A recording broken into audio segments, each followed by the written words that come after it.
வணக்கம் நேர்களே, இன்னைக்கு நாம பார்க்கக்கூடிய பலன்கள் மாத பலன்கள், ஜூன் மாத பலன்கள்.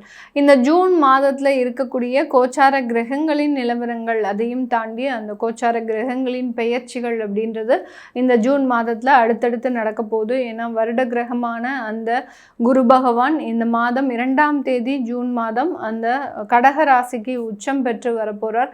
அடுத்து மாத கிரகங்களாகப்பட்ட அந்த செவ்வாய் 21ஆம் தேதி ஜூன் மாதம் அந்த ரிஷபராசிக்கு பயிற்சி ஆகிறார். அடுத்து அந்த சூரியனாகப்பட்டவர் ரிஷபராசியிலிருந்து 16ஆம் தேதி ஜூன் மாதம் மிதுன ராசிக்கும், மிதுன ராசியில் இருக்கக்கூடிய சுக்கிரனாகப்பட்டவர் 9ஆம் தேதி ஜூன் மாதம் கடகராசிக்கும், புதனாகப்பட்டவர் 23ஆம் தேதி ஜூன் மாதம் அந்த கடகராசிக்கும் பயிற்சி ஆகிறார். இந்த மாதிரியாக இந்த மாத கிரகங்களும் பயிற்சி ஆகுது. அடுத்து பார்த்திங்கன்னா வருட கிரகமும் ஒரு கிரகம் பயிற்சி ஆகிறதுனால இந்த மாதம் ஒரு சிறப்பு வாய்ந்த ஒரு மாதமாக இருக்க போது. இந்த மாதத்தில் என்னென்ன ஒரு மாற்றங்கள் கிடைக்க போகுது அப்படின்றத நம்ம பார்த்துட்டு வந்துட்டு இருக்கோம். அதனுடைய வரிசையில் இன்னைக்கு பார்க்கக்கூடிய ராசி என்பர்கள் மீன ராசி என்பர்கள். லாஸ்ட் பட் நாட் லீஸ்ட் அப்படின்ற மாதிரியாக அந்த காலபுருஷனுக்கு 12ஆம் ராசி அந்த மீன ராசி. மீன ராசி என்பர்கள் எதுலேயுமே சலித்தவர்கள் கிடையாது. எல்லா இடத்துலையுமே ஒரு முதன்மை வாய்ந்தவர்களாக இருப்பாங்க. இவர்களினுடைய நாலேஜுக்கு யாருமே ஈடு கொடுக்கவே முடியாது. அந்த அளவுக்கு எல்லா இடத்துலையும் திறமைசாலிகளாக இருப்பாங்க. எந்த ஒரு விஷயத்துலையுமே ஈடுபாடு இருக்கக்கூடியவர்களாக இருக்கக்கூடியவர்கள் இந்த மீன ராசி என்பர்கள். ஒரு சின்ன ஒரு தொழிலாளர்களினுடைய நலனிலிருந்து ஒரு பெரிய தொழிலதிபர்களினுடைய நலன் வரைக்கும் எல்லா இடத்துலையும் அவுட் ஆஃப் நாலேஜ் அப்படின்றது அதிகப்படியாக இருக்கும். இப்படிப்பட்ட இந்த மீன ராசி என்பர்களுக்கு இந்த ஜூன் மாதம் என்னென்ன ஒரு மாற்றங்களை கொடுக்க போகுது? ஏன்னா உங்களுடைய ராசி அதிபதியே பூர்வ புண்ணிய ஸ்தானத்தில் உச்சம் பெற போகிறார். இந்த மாதிரியாக ஒரு பலம் வாய்ந்த ஒரு மாதம் அப்படின்றது இந்த மீன ராசி என்பர்களுக்கு எந்த மாதமும் இருக்க போவதில்லை. இது இந்த என்னென்ன ஒரு சின்ன இடத்துல நீங்கள் ரொம்ப கேர்ஃபுல்லாக இருக்கணும் அப்படின்றதும் இந்த பதிவில் நம்ம தெளிவாக பார்க்க போகிறோம். இந்த சேனலை முதன்முறையாக பார்க்குறீங்க அப்படின்னா சப்ஸ்கிரைப் பண்ணிக்கோங்க, பெல் பட்டனில் ஆல் ஆப்ஷன் சூஸ் பண்ணிக்கோங்க. மீன ராசி என்பர்கள் எப்போதுமே பார்த்திங்கன்னா ஒவ்வொரு இடத்துலையும் கவனமாக ஒரு காயை நகர்த்தக்கூடியவர்கள். எப்படி செஸ் விளையாடும் போது சதுரங்கம் ஆட்டம் ஆடும்போது ஒவ்வொரு இடத்துலையும் நம்ம காயை ரொம்ப கவனமாக நகர்த்தணும். அப்படி இல்லாத பட்சத்தில் அந்த ராஜாக்கும் ராணிக்கும் எந்த ஒரு ஆபத்தும் வந்துடக்கூடாது அப்படின்றதுக்காக ரொம்ப கேர்ஃபுல்லாக விளையாடணும். அதுலேயும் ரொம்ப தேர்ச்சி பெற்றவர்கள் பார்த்திங்கன்னா ஃபாஸ்ட்டாக விளையாடுவாங்க. ஒரு செகண்டில் ஒரு மூவ் அப்படின்றது வைப்பாங்க. அந்த மாதிரியாக தான் இந்த மீனராசி என்பர்கள் அதிகப்படியான அனுபவம் உள்ள அனுபவசாலிகள் தான் சொல்லணும். எல்லா இடத்துலையும் ரொம்ப ஃபாஸ்ட்டாக டிசிஷன் எடுப்பாங்க. அதே சமயம் ஒவ்வொரு மூமெண்ட்டும் பார்த்திங்கன்னா ரொம்ப கேர்ஃபுல்லாக எடுக்கக்கூடிய ஒரு நபர்களும் கூட. ரொம்ப புகழ்ச்சி வேண்டாம் மேடம், நாங்கள் இங்கே படுற பாடு எங்களுக்கு மட்டும்தான் தெரியும் அப்படின்ற மாதிரியாக நிறைய மீனராசி என்பர்கள் இந்த பதிவை பார்த்துட்ருப்பாங்க. ஏன்னா அவர்கள் அனுபவித்த சில விஷயங்கள் பார்த்திங்கன்னா இது வரைக்கும் யாருமே அனுபவிச்சிருக்க மாட்டாங்க. அந்த அளவுக்கு இந்த மீனராசி என்பர்களினுடைய வாழ்க்கையில் ஒரு புதுசாக தினசாக பிரச்சனைகள் நாளொன்றுக்கு வந்துக்கிட்டே இருக்கும். அதையும் ரொம்ப எளிதாக ஹேண்டில் பண்ணி அதை சமாளிப்பவர்கள் நம்ம மீனராசி என்பர்கள் தான். இப்படிப்பட்ட இந்த மீனராசி என்பர்களுக்கு சனி பகவானினுடைய ஜென்ம சனி அப்படின்னு சொல்லக்கூடிய 7.5 சனி ரொம்ப பீக்கில் இருக்குது. ஏன்னா அந்த 7.5 சனியினுடைய தாக்கம் பார்த்திங்கன்னா நிறைய மீனராசி என்பர்களுக்கு இப்போ ஸ்லோவாக ஒரு இன்ஜெக்ஷன் கொடுக்குற மாதிரி தான். என்ன நடக்குது? இது 7.5 சனியின் மூலமாக நடக்குதா, இல்லை நம்மளுடைய ஜாதக ரீதியாக நடக்குதா, இல்லை நம்ம செஞ்ச கர்ம வினையா இப்படின்னு நினைக்கிறதுக்குள்ளேயுமே அந்த பிரச்சனைகள் முற்றி போயிருக்கும்.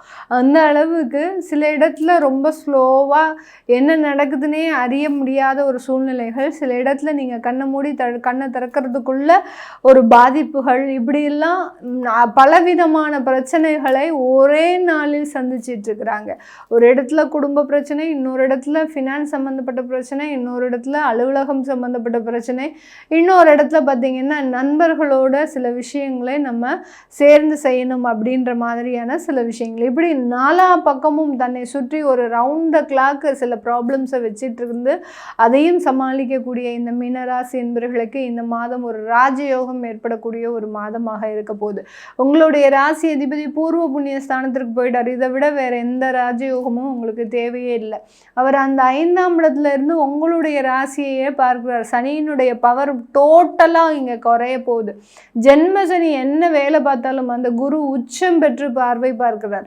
அந்த உச்சம் பெறக்கூடிய அந்த பார்வையாகப்பட்டது சனியினுடைய தாக்கத்தை 100% குறைப்பதற்கு உண்டான ஒரு முழுமையான ஒரு வேலையை செய்ய போகுது. சனி என்னதான் உங்களுக்கு பிரச்சனையை கொடுத்தாலும் அதிலிருந்து மீண்டும் மீண்டும் மீண்டும் மீண்டும் வெளியில் வரக்கூடிய ஒரு நபராக தான் இந்த மீன ராசி என்பவர்கள் வரப்போறீங்க. நிறைய பேருக்கு வேலை இழப்புகள் முழுமையாக சரியாக போகுது. நிறைய பேருக்கு எங்களால் வேலையே கிடைக்காது அப்படின்னு சொல்கிறவங்க எல்லாருமே இந்த மாதத்தில் எந்திரிச்சு ஓடக்கூடிய ஒரு நேரம். எனக்கா இந்த வேலையா, இந்த இடத்துலையா, என்னுடைய ட்ரீம் கம்பெனி இது அப்படின்னு சொல்லக்கூடிய அளவிற்கு அந்த இடத்துல மிகப்பெரிய ஒரு அற்புதமான ஒரு மாற்றங்களை இந்த மீனராசி என்பவர்கள் சந்திக்க போகிறாங்க. தொழில் ரீதியான சில பிரச்சனைகள் முழுமையாக தீரப்போகுது. ஏன்னா 5ஆம் பார்வையாக உங்களுடைய பாக்கியஸ்தானத்தையும் அந்த குரு பகவான் பார்க்கிறார். பாக்கியஸ்தானம்ன்றது வேற எந்த எதுவுமே கிடையாதுங்க. நீங்கள் செய்த புண்ணியங்கள், நீங்கள் செய்த ஒரு தர்மங்கள் எல்லாமே இப்போ உங்களை தலை காக்க போகுது.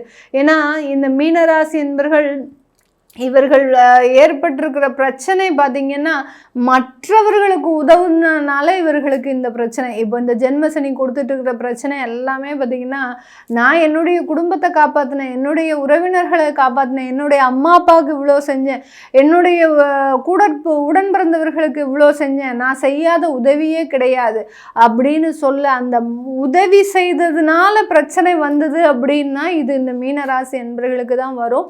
அந்த உதவி செய்த அந்த பலனுடைய பலனை நீங்கள் இந்த பாக்கியஸ்தானத்தை அந்த குரு பார்க்கும்போது ஏற்படக்கூடிய ஒரு நன்மைகள் தான் இந்த நேரத்தில் உங்களை தலை காக்க போகுது. எப்படி இருந்து தலை காக்க போகுது? உங்களுடைய தெய்வங்கள் மூலமாக, உங்களுடைய பிரார்த்தனைகள் மூலமாக. ஐயோ இந்த பிரச்சனை எப்படி சரியாச்சுன்னு எனக்கு தெரியல, நிஜமாவே நம்ம கூட அந்த தெய்வம் இருக்கு அப்படின்னு உங்களுடைய வாயிலிருந்தே அந்த மாதிரியான சில வார்த்தைகள் வரக்கூடிய ஒரு நேரமாக தான் இந்த தொழில் ரீதியான சில விஷயங்களில் மிகப்பெரிய ஒரு மாற்றங்கள், மிகப்பெரிய ஒரு முன்னேற்றங்கள். அதை வந்து நம்ம இந்த மாதிரியாக பதிவுலெல்லாம் சொல்லணும்னா நேரம் பத்தாது. அதனால தான் ஒரே வரியில் ராஜயோகம் ஏற்படக்கூடிய ஒரு தருணம், திடீர் அதிர்ஷ்டங்கள். நிறைய பேருக்கு பார்த்தீங்கன்னா ஷேர் மார்க்கெட்டில் லாஸ் பார்த்தீங்கன்னா கடன் வாங்கி நீங்கள் லாஸ் பண்ணியிருப்பீங்க. உங்களை மாதிரியான ஆட்கள் யாருமே இருக்க மாட்டாங்க அந்த அளவுக்கு. ஏன்னா வந்துடும், நீங்கள் காய் கரெக்டாக தான் நகர்த்திட்டு இருக்கிறீங்கன்னு நினச்சிட்டு இருக்கிறீங்க. ஆனால் அந்த இடத்துல உங்களுக்கு அது சில பாதிப்புகள் இருந்திருக்கு. அதனால நிறைய இழப்புகளை இந்த மீனராசி என்பவர்கள் சந்திச்சிருக்கிறாங்க. இனி வரக்கூடிய காலங்களில் அந்த இழப்புகளை ஈடுகட்டக்கூடிய அளவிற்கு சில பிரச்சனைகள் இருந்து தீர்வுகள் அப்படின்றது கிடைக்க போகுது. திருமண பாக்கியங்கள் ஏற்படக்கூடிய ஒரு தருணம். திருமண பாக்கியம்லாம் பார்த்தீங்கன்னா சாதாரணமாக கிடையாதுங்க.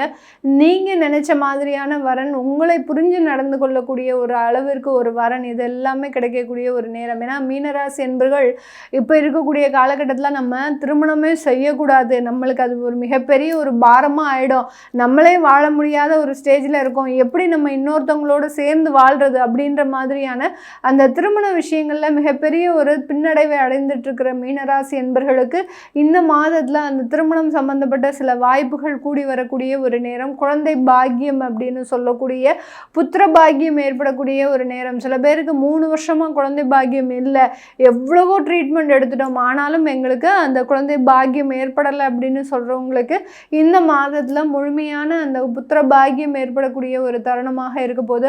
5ஆம் இடத்துலேயே அந்த குரு அப்படின்றது வர்றதுனால இந்த இடத்துல பார்த்திங்கன்னா மீனராசி என்பவர்களுக்கு பிறக்கக்கூடிய குழந்தை ஆண் குழந்தையாக இருக்கிறதுக்கு உண்டான ஒரு நேரமாக தான் இருக்க போகுது. இத்தனை ஒரு நல்ல ஒரு மாற்றங்களையும் பெறக்கூடிய இந்த மீனராசி என்பவர்களுக்கு இது கோச்சார நிலவரப்படி நம்ம நல்ல பலன்களை சொல்லியிருக்கிறோம். உங்களுடைய சுய ஜாதகத்தில் என்ன மாதிரியாக இருக்குது, உங்களுக்கு மேலும் மேலும் வாழ்க்கையில் இருக்கக்கூடிய பிரச்சனைகள் தீருமா, இல்லை இந்த மாதிரியான விஷயங்கள் எங்களுக்கு தொடருமா அப்படின்னு கேட்கணும் விருப்பப்படுறவங்க உங்களுடைய சுய ஜாதகத்தை நீங்கள் கீழே இருக்கிற நம்பருக்கு வாட்ஸ்அப்பில் அனுப்பிச்சு நீங்கள் அப்பாயின்மெண்ட் வாங்கிக்கிட்டு கன்சல்ட் பண்ணிக்கலாம். உங்களுடைய குழந்தைகளுக்கு ஜாதகம் எழுதணும், நியூமராலஜி படி பெயர் வைக்கணும்னு நினைக்கிறவங்களும் கீழே இருக்கிற நம்பருக்கு வாட்ஸ்அப்பில் மெசேஜ் அனுப்புங்க. அதற்குண்டான விவரங்கள் தெரிய வரும். உங்களிடமிருந்து விடைபெறுவது உங்கள் ஆஸ்ட்ரோ பூர்ணா. நன்றி, வணக்கம்.